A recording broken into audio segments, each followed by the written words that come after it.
ஏனோ తెలుసు நான் எப்படி குத்தா.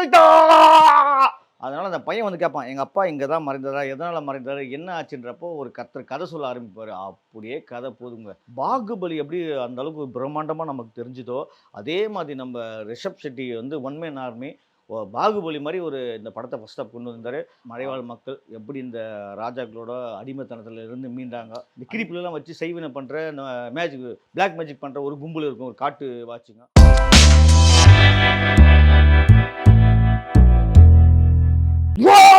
ஏனோ తెలుసు நான் எப்படி குத்தா. கரெக்ட். பயந்துடாதீங்க. காந்தாரா படத்தை பற்றி தான் இப்போ பார்க்க போகிறோம். காந்தாரா சாப்டர் 1. காந்தாரா ஃபஸ்ட்டு வந்து நான் தான் கனடாவில் பார்த்தேன் அந்த படம். கனடாவில் நான் பார்க்குறப்போ அந்த படத்தை பார்த்து பிரமித்து கிளைமேக்ஸ் ஒரு 15 நிமிஷம் பார்த்து பிரமித்து சரி இந்த படம் மறுபடியும் பார்க்கணும்னு சொல்லி தமிழில் ரிலீஸ் ஆச்சு. தமிழ்லேயும் ஒரு முறை பார்த்தேன்.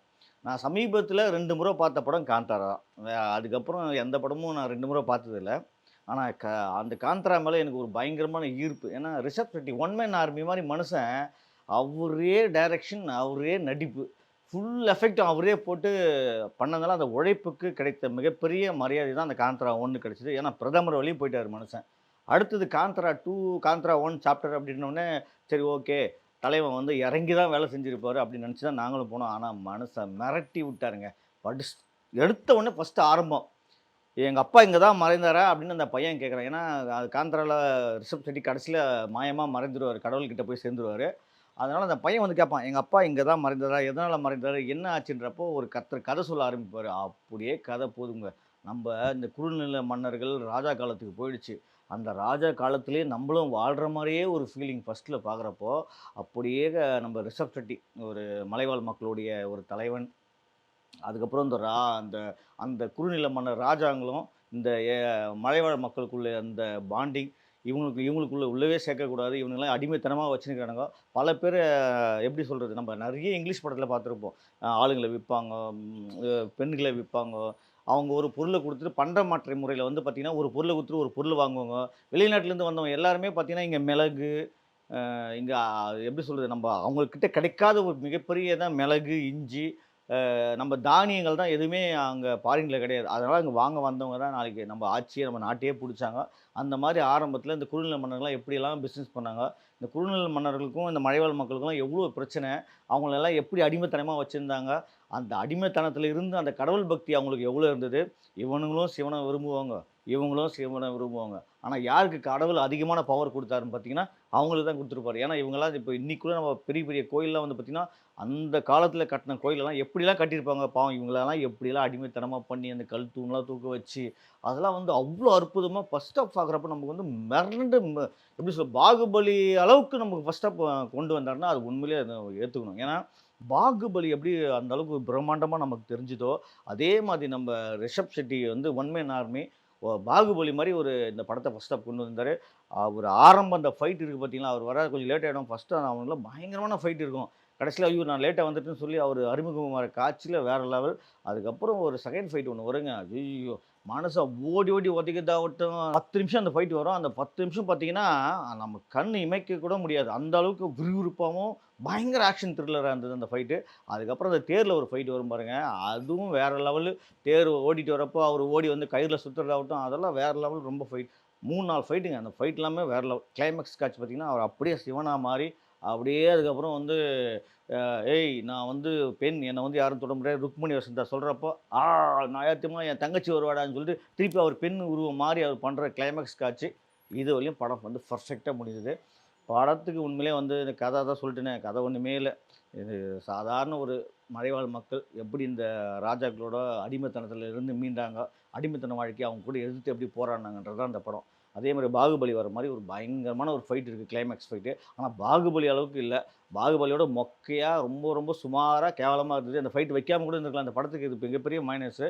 அதில் பார்த்தீங்கன்னா அவ்வளோ கூட்டம், இதில் ஓடி வரவங்க சம்மந்தம் இல்லாமல் வச்சுட்டே இருப்பாங்க. அதெல்லாம் ரொம்ப ரொம்ப சுமாராக இருந்தது.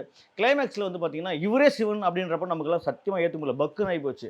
சிவன் பவர் கிடைக்கலாம், சிவன் வந்து ஒரு பவர் கொடுக்கலாம், நம்ம சிவனுடைய பக்தனாக இருந்தால் நமக்கு சிவன் சக்தி கொடுக்கலாம். இப்படி சக்தியாக வந்து அவர் போராடி கிளைமேக்ஸ் முடிச்சுன்னா ரொம்ப நல்லா இருந்திருக்கும். இப்போ கல்கின்னு ஒரு படம் வந்தது. அதில் வந்து பார்த்திங்கன்னா இவரு நம்ம அமிதாப் பச்சன் வந்து அவர் கடவுளுடைய அவதாரம்னு சொல்லுவாங்க. ஆனா கண்டிப்பா கடவுளுடைய அவதாரமா அந்த சீன் அந்த அவர் பண்ற விதங்களா ஏன்னா, அவர் ஏற்கனவே கடவுள்கிட்ட ஒரு சாபம் வாங்கியிருப்பார். ஒரு அமிதாப் பச்சன். அந்த சாபத்திலருந்து விடுபட தான் அவர் ஒருவர் அவர்கிட்ட எல்லா பவரும் இருக்கும். அத நம்புற மாரி படம் ஃபுல்லா அமிதாப் பச்சன நம்ம ஒரு சீன் கூட நம்ம குறை சொல்ல முடியாத இருந்தது. ஆனா ரிஷப் செட்டி இதில பார்த்தீங்கன்னா, இவரே வந்து சிவன் அப்படின்னு இவரு சிவனுடைய பிள்ளை, சிவனுடைய அவதாரம், சிவனே இவர் தான் அப்படின்றப்போ, சாவடிக்கிறாங்க. அவன் ராதா வந்து கண்ணு முன்னாடியே சாவடிக்கிறாங்க. அப்பலாம் வேடிக்கை பார்த்துட்டு இருப்பாரு. அப்புறம் ஓடி வந்து ஆன்னு கொல்றதாகட்டும், இதெல்லாம் இந்த மாரி சீன்லாம் தவிர்த்திருந்து, சினிமாத்தனமான சில சீன்லாம் நெறைய தவிர்த்திருந்து, ஒரு நேச்சுரலா முதல்ல நேச்சுரலா போது. இவரு வருவாரு. ருக்மணி வசந்தா பார்ப்பாரு. அவன் இந்த ராதாவுக்கும் இவனுக்கும் ஒரு ஃபைட் நடக்கும். ஓகே. இவங்கள வந்து அழிக்கவே முடியாது. எப்படி அப்புறம் இன்னும் இந்த கிளிப்லலாம் வச்சு செய்வினை பண்ற இந்த மேஜிக் பிளாக் மேஜிக் பண்ற ஒரு கும்பல் இருக்கும். ஒரு காட்டு வாட்சுங்க. அவங்ககிட்டயும் மோதுவாரு. அவங்ககிட்டயும் ஜெயிப்பாரு. இந்த மாரி படம் ஃபுல்லா மத்தவங்க கிட்டலாம் ஜெயிக்கிறவரு. சாதாரண அந்த ராஜாவும் கேனத்தனமும், கிறுக்குத்தனமும் வில்லன வச்சிருக்காங்க. அவன் வந்து ஒரு ஒரு படத்துக்கு மிகப்பெரிய இந்த படத்துல பெரிய மைனஸ் எப்படின்னா வில்லன் தான். வில்லன் வந்து எப்படி சோம்பேறியாவும், குடிச்சிட்டும், ஊதாரித்தனமா இருக்கான். இவனுங்கலாம் பயங்கரமான சோல்ஜர்ஸ் வீரனுங்க. ஆனா அவங்கிட்டலாம் போயிட்டு ஒரு அந்த ஊரே அழிக்கிற அளவுக்குலாம் காமிக்கிறது கேனத்தனமா வந்தது, கிறுக்குத்தனமாவும் வந்தது. அவரும் வந்து அந்த சாதாரண வில்லனா அவன் செத்த பொணத்த சாவடிக்கிற மாரி தான் இருந்தது அந்த வில்லனு. அதுக்கப்புறம் ஜெயராம். சரி ஜெயராமாவது உள்ளுக்குள்ள ஏதோ சகுனித்தனம் பண்ணி வெளிய வருவாரு. அதுக்கப்புறம் ருக்மணி வசந்தா. ருக்மணி வசந்தாலாம் இந்த படத்துக்கு மிகப்பெரிய எதிர்பார்ப்பு இருந்தது. என்னன்னா யார பார்த்தாலும் ருக்மணி வசந்தா எனக்கு பிடிக்கும். ருக்மணி வசந்தா என்னடா ஒரே படத்துல இவங்க வேற லெவலு. மദ്രാசி கூட வந்தது. அந்த அளவுக்கு யாருமே பேசலையேப்பா. காந்தாராக்கு ருக்மணி வசந்தா பத்தி அவ்ளோ பேசுறாங்களான்னு எதிர்பார்த்தப்போ, ருக்மணி வசந்தாக்கு ஒண்ணுமே சீன் இல்லங்க. ஏதோ பொம்மை மாரி வந்து போறாங்க. படையப்பா படத்துல நமக்கு ரஜினியோட யார் ரொம்ப ரொம்ப பிடிக்கும்? ரம்யா கிருஷ்ணன ரொம்ப பிடிக்கும். காரணம் என்ன? அந்த அம்மா ஸ்டைலு, கால தூக்கி போடுற ஸ்டைலு, டயலாக் பேசுறதாகட்டும், இந்த வஞ்சகமா பழி வாங்குறதாகட்டும், அதெல்லாம் வந்து கடைசி அந்த மாடு மூட்டுற சீன்ல வரையும் அ அப்படியே அப்படி கெத்தா இருக்கும். அந்த ரஜினிக்கு எவ்வளோ ஈக்குவல் ரோல் இருக்கோ, அந்த அளவுக்கு கெத்தா ரோல் இருக்கு. இதுல வில்லன் ரோல் இப்ப ரிஷப் செட்டி இவ்ளோ பெரிய வீரன். ஆ எல்லாரையுமே போட்டு துவம்சம் பண்றவரு சிவனுடைய அவதாரம் சிவனே இவர்தான். அப்படி பண்ற ருக்மிணி வசந்தாக்கு எந்த மாரி சீன் குடுத்துருக்கணும் பக்கத்துல? அதோட சிவனுக்கு மேல ஒரு பவர் இருக்குடா அவளுக்கு. அவளால அழிக்கவே முடியாதுன்னு அப்படி குடுத்துருக்கணும் அவ. அப்பதானே படம் நாங்கலாம் பார்க்குறப்போ கிளைமாக்ஸ்ல எழுந்து கை தட்டியிருப்போம். நாங்க ஒரு 300 பேர் படம் பார்த்துருப்போம். ஒருத்தன் கூட கை தட்டல கிளைமாக்ஸ்ல. ஏன்னா காந்தாராக்குலாம் கிளாப்னா கிளாப் எழுந்து நானே கை தட்டிட்டேன். அப்படியே உடம்பெல்லாம் சிலிர்த்து போச்சு. ஆனா இந்த படத்துல கிளைமாக்ஸ்ல அப்படியே பொம்மை மாரி பார்த்துட்டு நானும் ஒரு 300 பேரோட சைலன்ட்டா தான் வந்தேன். ஒருத்தர் கூட ஒரு கிளாப் பண்ணல. ஆனா அதுதான் கிளைமாக்ஸ் கிடைத்த மிகப்பெரிய இந்த படத்துக்கு ஒரு மைனஸ்.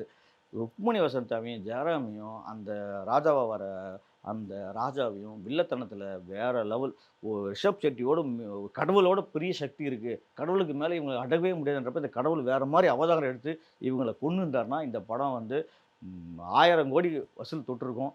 ஆனா இப்பவும் ரிஷப் செட்டி உழைப்பு, ரிஷப் செட்டியோட மேக்கிங், சிஜி ஒர்க்கு, அதுக்கப்புறம் படம் ஃபுல்லா அவ்ளோ ஆர்டிஸ்ட்ட வச்சு அவர் வேலை வாங்கின விதம், அந்த காஸ்டியூம் ஆகட்டும், அதெல்லாம் Rishab Shetty one man army அந்த படத்துல ஜெயிக்க வச்சிருக்காரு. அதுவும் இன்னொரு முக்கியமான காரணம்னு பார்த்தீங்கன்னா, இந்த படத்துக்கு மிகப்பெரிய பலம் வந்து கேமரா ஒர்க் தான். கேமரா ஒர்க்லாம் அப்பா ஒரு ஹாலிவுட் படம் பார்க்குற மாரி நமக்கு இருந்தது. அதே மாரி பார்த்தீங்கன்னா, மியூசிக் வேற லெவல் தலைவா கலக்கிட்டீங்க. மியூசிக் இந்த படத்துக்கு மிகப்பெரிய ஒரு பலம். அது எடிட்டிங் சூப்பரா இருந்தது. மத்தபடி இந்த படம் வந்து டெக்னிக்கலா பார்த்தீங்கன்னா, ஒரு ஹாலிவுட் படம் பார்க்குற மாரி ஒரு பிரமிப்பா இருந்தது. உண்மையிலேயே நம்ம தமிழ் சினிமா, நம்ம கன்னட சினிமா, நம்ம இந்திய சினிமா இந்த மாரி ஒரு ஹாலிவுட் படம் ரேஞ்சுக்கு வந்திருக்குது. நமக்கு மிகப்பெரிய பெருமை தான் இந்த படம்லாம். இந்த படத்தலாம் நான் குறை சொல்றேன்னு தயவு செஞ்சு நினைக்காதீங்க. ஆனா செகண்ட் ஹாஃப்லாம் இப்படி நல்லா இருந்தா, இந்த படம் ரொம்ப நல்லா இருந்திருக்குமே அப்படின்ற ஒரு ஆதங்கத்தில தான் நான் இத சொல்றேன். ஆனா இந்த படம் வந்து செகண்ட் ஹாஃப்ல எனக்கு ரொம்ப வருத்தம். இப்போ போன இட்லி கடையும் அதேதான். ஃபர்ஸ்ட் ஹாஃப்லாம் நான் உருகி 2 கண்ல தண்ணி வந்துச்சுன்னு பார்த்தீங்க ஃபர்ஸ்ட் ஹாஃப். செகண்ட் ஹாஃப்லாம் ஏன்டா இந்த செகண்ட் ஹாஃப் எடுத்தீங்கன்னு நமக்கு தோணுச்சுல்ல. அதே ஃபீலிங் தான் எனக்கும் தோணுச்சு. ஏன்னா நான் வந்து சினிமாவ ரசித்து பார்க்கறதுனால நான் இதையும் சொல்றேன். ஆனா, அவருடைய ரிஷப் செட்டியோட உழைப்புன்றதுக்கு அதுக்கு மிகப்பெரிய சல்யூட். ஆனா, அந்த படம் வந்து கண்டிப்பா அவருக்கு ஒரு மிகப்பெரிய வருமானத்த ஈட்டி தரும்னு நெனைக்கிறேன். நீங்க ரூ. 200 குடுக்குற காசுக்கு ஒரே ஒருத்தர் ஃபர்ஸ்ட் ஹாஃப்லயே பார்த்துட்டு எழுந்து வந்துருங்க. ஒரு சேதாரமும் இல்ல. நீங்க ஃபர்ஸ்ட் ஹாஃப் பார்த்துட்டு, அப்பா போதும்டா குடுக்குற காசுக்கு ஒர்த்தான போதும் அப்படின்னு நெனச்சீங்கன்னா, இந்த படம் சூப்பரா இருக்கும். எனக்கு அப்படிதான் தோணுச்சு. ரூ. 200 நான் குடுத்தேன்னா, இந்த ஃபர்ஸ்ட் ஹாஃப் போதும் ஏன் அப்படின்னு நான் 2வது முறை போனா கூட இந்த படத்துக்கு ஃபர்ஸ்ட் ஹாஃப்லயே எழுந்து வந்துருவேன் படம் பார்த்துட்டு. அந்த அளவுக்கு எனக்கு திருப்தியா இருந்தது. நீங்களும் முடிஞ்சா போய் காந்தாரா படம் பாருங்க. கண்டிப்பா உங்களுக்கு பிடிக்கும்.